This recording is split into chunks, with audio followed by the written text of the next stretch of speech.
So this Berrie Fellowship program that I went through, right before we started, one of the people in the group, a gentleman by the name of Ian Zimmerman, calls me up and he says, I have a strange question for you. Do you have relatives from the Bronx named Anna and Louis Rochlin?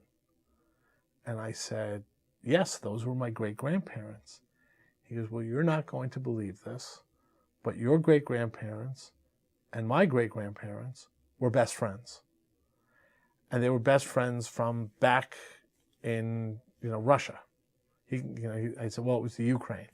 He goes, well, you're right. And when they came to the United States, they remained best friends all of those years later. And my uncle dated his aunt at one point. And, the families had remained close for a number of years. And then as time goes on, people drift. And then he and I have come back together. And even though we're not formally related, we call ourselves long-lost cousins.